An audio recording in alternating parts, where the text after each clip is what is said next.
Let's talk about prison visitation. My name's Jesse, and I was locked up in Virginia for 19 years.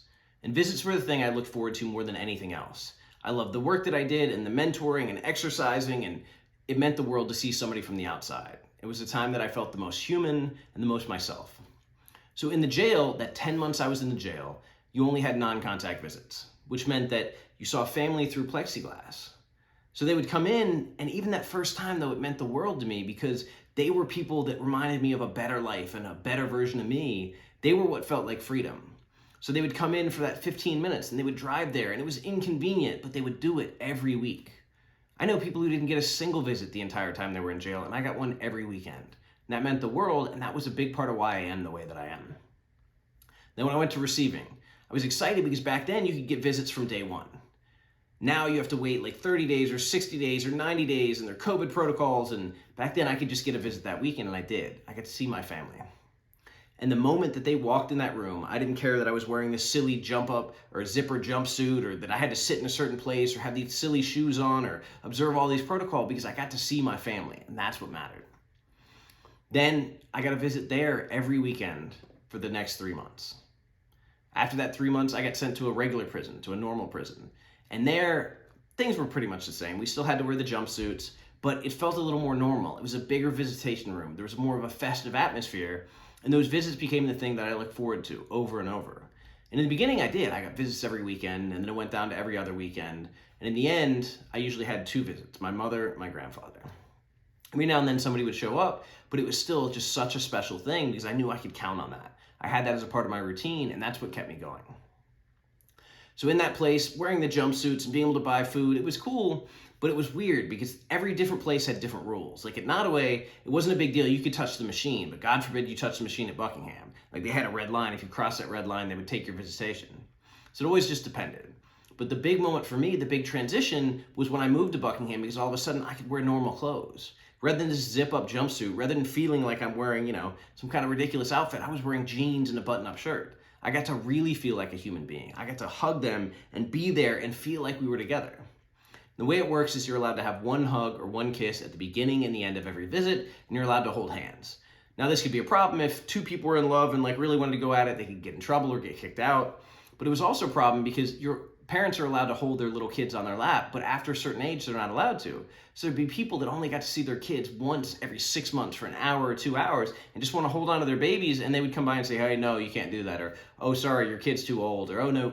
And it was just so disheartening to see this person who wanted to connect with their child, this person who wanted to have that moment of being a parent because they knew they had messed up. They knew the trauma they had caused, and they were just trying to heal it or hug it away just for that 1 minute, and they couldn't even do that. And there were some really good officers. There were some really good people. There were also some really bad ones, some ones that made it really difficult. Remember my buddy who was a parent, his daughter was born after he got locked up. So the only time he saw her for 16 years was behind those walls, was in that prison visitation room, and he showed up in amazing ways. He showed up for her by writing letters and doing art and connecting, and every time she came, they would play, and they had games, and they discussed things, and they would get in trouble because they're not supposed to play. They're not supposed to do this. It was ridiculous. We know the healthiest thing we can do for a kid is to encourage them to play, to have a parent play with them, to have a parent be a part of that, but the security concerns caused all those problems. And I understand the need for security. I think it's really important to say we want to keep the institution safe, but when you have an institution flooded with drugs and cell phones, saying you're going to keep it safe by not letting a parent or child play really doesn't make sense. And that's the problem with rules, is we have these general rules that make sense in the abstract, but don't really make sense in their application. And there were a lot of issues with how people were treated. So at first, we didn't have to have visitation lists.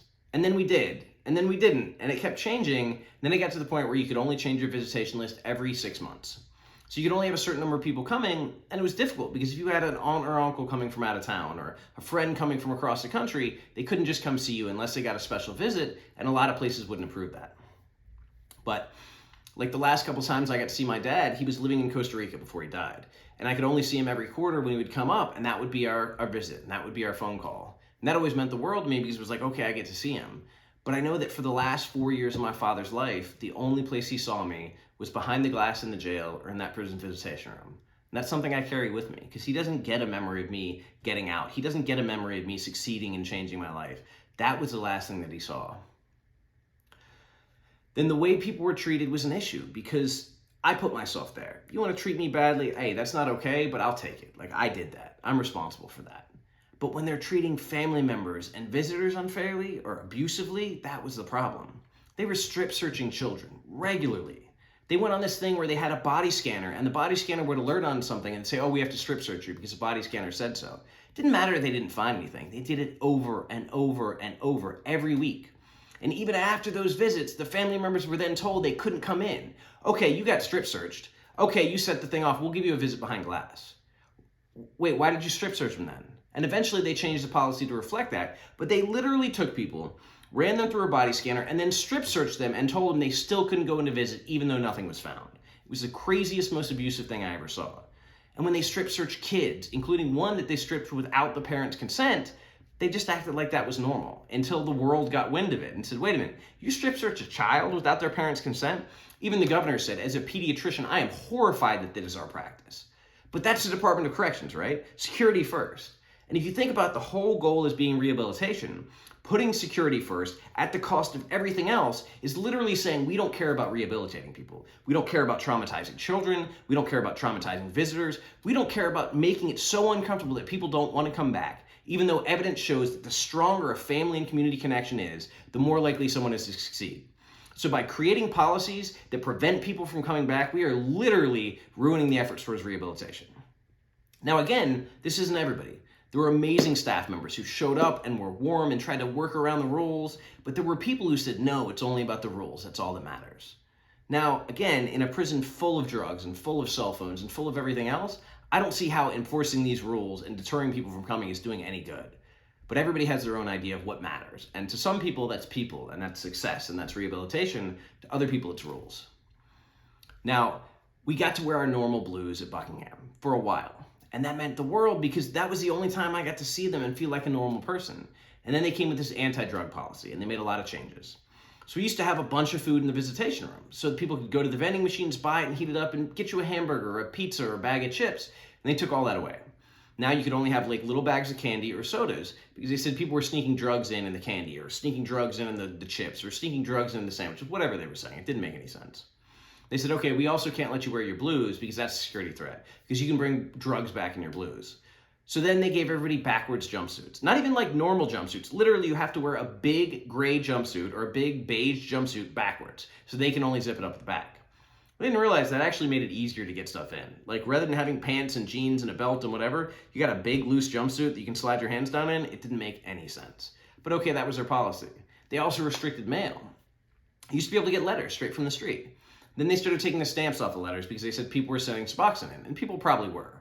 And then they started taking the envelopes and the mail, and so all of a sudden you're just getting a photocopy, a black and white photocopy of the mail and whatever's in there. And if somebody sends a photograph, it's getting shredded. If somebody sends a piece of art, it's getting shredded.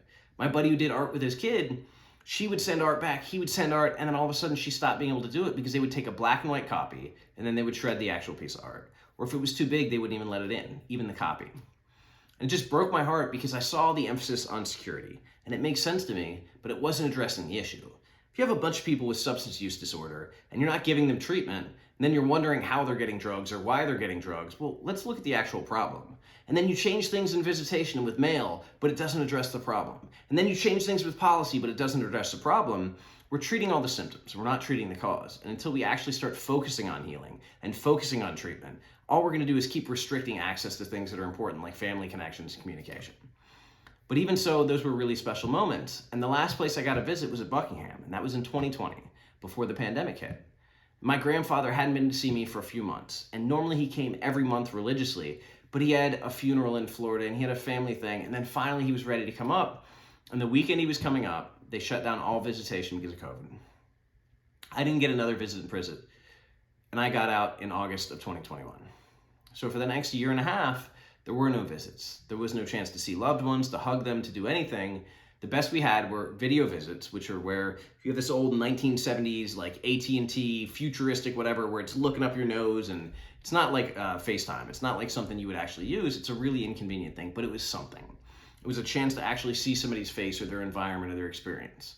Or we got on the phone. But the problem was, in the middle of the pandemic, they transferred us to a dorm. You had 82 people in that dorm with 4 phones. So that means if everybody wants to make a phone call at 6 o'clock or 7 o'clock or 8 o'clock, It's not going to happen. And what happens when people are fighting over resources? They fight over resources. So by not having visitation, which I think was a valid concern at the time, they didn't provide anything else. Eventually they did come put another phone in. So now we had 5 phones for 82 people, which is still not nearly enough, but it's something, right? 1 phone for 16 people. So that means if everybody does it, you maybe get to get a call within, 6 hours of each other? Just didn't make sense. But visits were one of those special things, and they're one of the things that I try to advocate for now, because there's still some places where they don't have visits, in jails and prisons. And people talk about, oh, well, we can't handle the security concerns in the jail.